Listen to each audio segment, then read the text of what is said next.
Hi, greeting folks. Let's continue with today's lecture. The first thing is we are talking about making a shift. The idea is the reason why I feel that this chapter is really important for e-learning is e-learning is viewed by many as an agent of change. So the first question we would like to ask is, what are you changing for? Because when everybody talks about paradigm shift, the first thing you'd ask is paradigm from what to what? So that's why the whole idea of making this shift and the school meets society's needs come into play. See, society has several needs. Unfortunately, uh, especially at the school level, we have taken the needs as though there's only a single need, that is to prepare for examination so that students can escalate to the university and prepare for a career. Now, towards the end of today's lecture, I will talk about several needs that the school should never forget its role is. And the same thing goes to university and in every other thing. Although economic needs are important, but there are other reasons why we come to school or come to a formal organization to be educated. Now, the first important point that attracted my attention in this chapter 2 is what what our studies of innovation shows, however, is that a specific type of innovation, which we call disruption, and that's the key word, disruption, right? Almost always trips up well-managed improving companies. Disruption is difficult because its definition and trajectories of improvement changes. What were valuable improvements before the disruption now are less relevant, and the I'm sorry about my throat. What dimensions of the product that had been unimportant become highly valued. Now, this is really important because disruption here, in the sense, because this whole book talks about technology being a disruptor, it disrupting a practice. So here, they are saying is whether there's going to be a disruption in the trajectory. See, if I go and ask you what is important, and you will keep saying what is important is whatever you're doing now, it's valuable and meaningful. For example, let's talk about transportation, the field of transportation. If I went 200 years ago, right, and asked a common man, what do you need? And he will certainly say, I like bigger, faster horses, because he believed that horses were the way to go forward. Obviously, there were people toying around with a car. Then car existed side by side with carriages. You must understand that in New York and all they existed side by side. But everybody saw the car, the automobile, as a toy, because real people did real work through horse and carriages. So what happened was, suddenly, without paying much attention, the automobile industry picked up. It was able to prove as a greater and a better alternative to a horse and carriage. And suddenly, horse and carriage lost out. See, the problem is that's what disruption means. It changes the direction of something. So it's not easy because it's changing the direction. For example, I showed here 4 pictures. In my way, it's an interpretation. You have the horse and carriage, then you have the horse without the carriage, then you have the car with the horse's head, and then evolve into something else. So the idea is at what stage of transition we are, because society is changing. Our output in the schools and colleges may not be changing from the same pace that society needs change. So meanwhile, there are some players who are playing in the fringes. Many of them will die. I mean, don't get me wrong. I'm not saying that all these e-learning companies will succeed, but many of them will die. But one or two interpretations will evolve to the point where they may overtake the majority's point of view.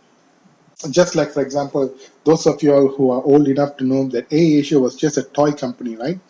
They pretty much had one or two rented planes and they were flying some local trips. And today, if you see, Mars is playing second fiddle to AirAsia. So this is what we mean. That's what the whole chapter talks about, disruption. Be sensitive to all these minor changes taking around you, because you never know when that minor changes may become the bigger trend. So coming back to this slide, disruptive innovation is not a breakthrough improvement. See, that's a very important line. It's not like suddenly somebody comes and says, I have invented the cure of cancer. This is the thing that subtly keeps coming, and we don't pay attention because we kind of think, it's never going to really catch on. And then suddenly you realize they offer a solution. They offer, the solution here could be just cost. Suddenly you realize education is accessible. Like a good case here in point is MOOCs. Suddenly everybody is talking about MOOC because it's affordable. Higher education in the conventional way, no matter how great it is, it systematically keeps people out. If enough people is kept out, they will find an alternative. So that's why they said it disrupts the trajectory by bringing to market a product or service that actually is not as good as the companies historically had been selling. I mean, in a perfect education, we will all have a Harvard, Oxford kind of private tutors and small classrooms with great scholars around us. We will live in boarding houses, hostels with tutors living with us, and they will model learning from ground up. But in reality, no one can afford that. So from the tutor personal class, small classroom, it evolved into large lecture theatre because that's affordable. And now large lecture theatre is no longer affordable. And this is where the disruptive technology is knocking on our doors. Suddenly, someone will come around and offer a meaningful alternative. Okay, the fact that sustaining trajectory in the original plane of a competition takes a company as a in a direction that opposes to the direction of disruption makes life all the more difficult for incumbent leaders. Okay, although they talk about this chapter talks about companies, but I want you to see it from a point of learning. See, generally, for example, if you take back the Mars and Air Asia kind of example, right? What was Mars strength? Service, quality, comprehensive service. Everything is what you want is what you get. What you want is when you want it, you'll get it. So you can ask for extra meals, you can ask for a wheelchair, you can ask for so many services. And then people were making fun of Air Asia, where everything is broken into bite-size payment. You have to pay for individual needs. But suddenly, people fell in love with this alternative payment model.